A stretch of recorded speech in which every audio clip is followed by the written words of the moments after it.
Today, I'm going to be discussing the 5 essential pieces of gear that any reefer will need to help start up a successful reef tank. Want to know what those are? Stick around and let's find out.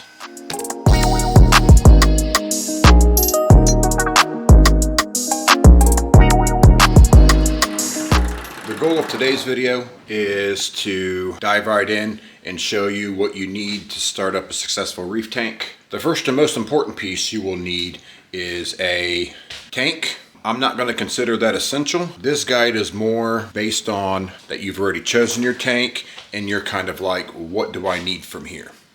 Now, tanks can come in many different shapes and sizes. They can range from the JBJ Nano Cube all-in-one to a 40-gallon breeder with a sump, to a water box complete system with a built-in sump underneath.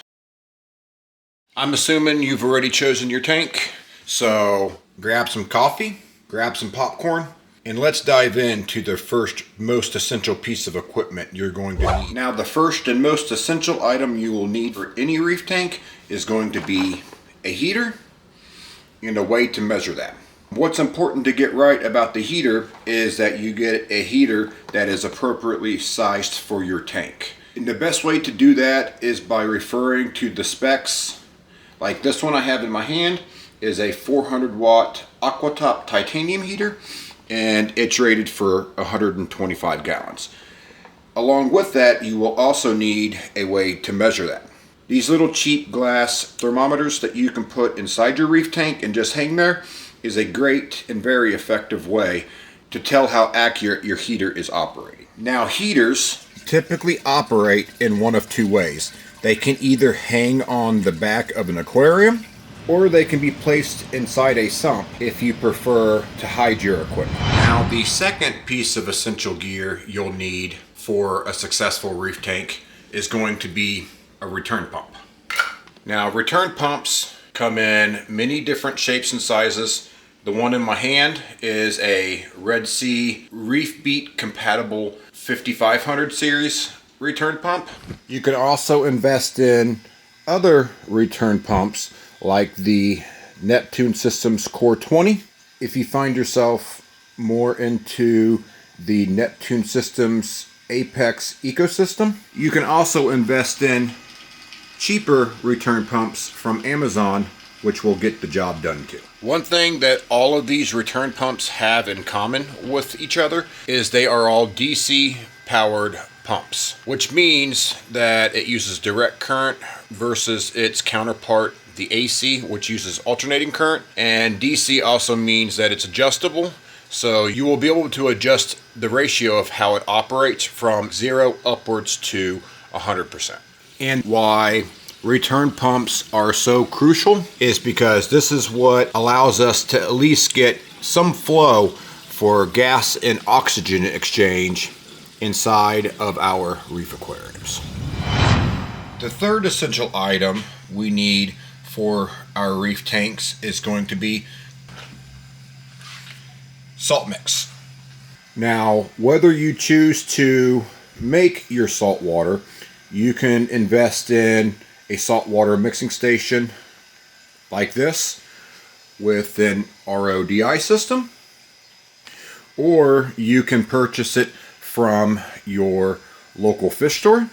But if you choose to make your own salt water, you are going to need a way to measure that, and that's where gadgets like this come in, which is the HANA salinity checker or a refractometer. I would recommend a refractometer because these are pretty cheap.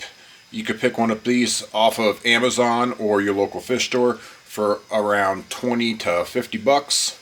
Items like the HANA salinity checker will require frequent calibration, and even with calibration, I still find this to be a little off when compared to using good old Mr. Reliable here. Now, the fourth essential item for a successful reef tank is going to be mechanical and biological filtration. And by biological filtration, I mean items like live rock. And for mechanical filtration, I'm referring to items like filter socks, filter floss, and sponge media. Other items of mechanical filtration that are optional but make the job easier would be items like fleece rollers and protein skimmers. And why mechanical and biological filtration is so important is because mechanical filtration gives us the opportunity to remove wastes produced by our fish that have yet had the chance to break down into other nutrients like nitrate and phosphate. And items like live rock and dry rock are important for biological filtration because it gives the beneficial bacteria that breaks down the nitrogen cycle in our tank a place to live and colonize. Fifth essential item we need for a successful reef tank is going to be lights. Now, lights can range from $50 upwards to $1,000 or more a piece. The type of lights you want for your reef tank really depends on the goals of what it is that you're setting up. If you are only after a fish-only system, a cheap set of lights like this from Petco will certainly get the job done. These lights are just part of the aquarium hood and they're integrated. Other lights that will certainly get the job done would be some cheaper lights that you can purchase off of Amazon, like these on top of my 40-gallon breeder. These lights would be more medium range if you're wanting to look into growing a mixed reef tank with softies and mushrooms and leathers. Or you can go very expensive with like the lights that are on top of my water box Reef LX. These lights are Ecotech Marine XR30s. The advantage of running lights like the Ecotech XR30s is these are pretty much the Mercedes-Benz of lights when it comes to lighting over your reef aquarium. And would definitely be something you might want to consider if you're looking into like an SPS dominant reef tank.